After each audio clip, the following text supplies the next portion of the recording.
It didn't even go through. The slug is in there. Wow. We're gonna dig it out and see, but there's no hole in the back. Look at that. That's amazing. That's really amazing. That's some tough stuff.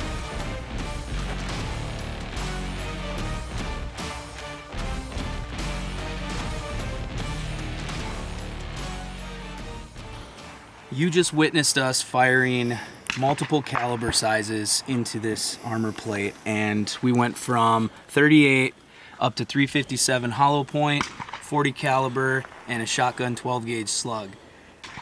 You just saw all the footage of that. So now what we're gonna do is dissect the plate and take the rounds out. Let's cut this thing open. See what we did here.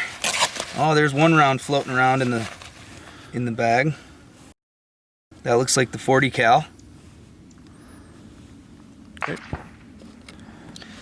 So the 40 caliber went in through the center of this thing, and as you can see on the back, none of the rounds penetrated through.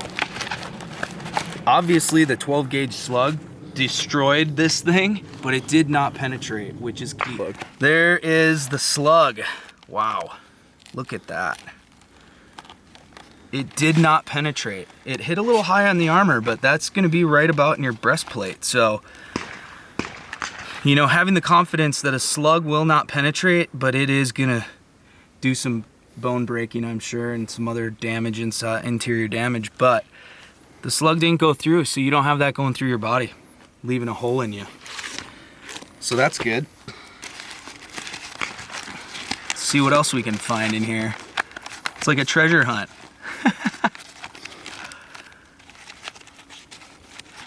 These armor plates are rated 3A. So some of this testing is a little bit extreme for a 3A, which we wanted to do just to show you, hey, these aren't advertised this way, but you can feel confident wearing them.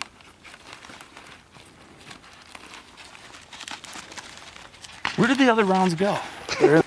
All right, so as we peel these layers back, there's hole penetration in the first few layers, but as you get back into the deeper layers, there's no penetration holes whatsoever. So what that tells me is the 38 caliber probably bounced out. If we go and look over on the ground over there, we'll probably find it somewhere. And also the 357, because I can't seem to find that in here either. And there's no penetration holes this deep in the armor. So that tells me they must have bounced out. Which tells me if you're in the field and the rounds bounce off your chest plate like that, you're in pretty good shape. So look at the indentation from the 12 gauge slug. Now these are not rated to stop a 12 gauge slug. We just did it to test it for funsies, to see what, you know, this thing can do. And wow, look at the indentation on that. That slug is just, that's a brutal round. A 12 gauge slug like that, it didn't even penetrate. Pretty good stuff, I would say. I would trust my life with this if I was, you know, security, law enforcement, military, and I wanted a soft plate. This would be the way to go for me. Let's go see if we can find that round. Yeah.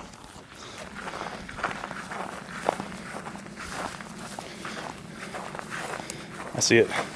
You do? Right here. Oh, there's the 38.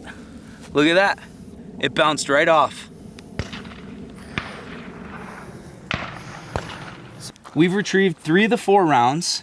The only one we couldn't find was the 357 hollow point, and that must have flew, you know, we don't know where it went. We went and looked for it for a while, but we did find the 38, which bounced off. The 40 caliber was embedded, wasn't embedded, it was hanging loose inside the armor sleeve on the outside of the plate. The 12 gauge slug was embedded into the plate, but it did not penetrate all the way through, as you can see from previous dissection. So all in all, this ARMR UNLMT'D soft plate is a great option for you to use in the field, I would say.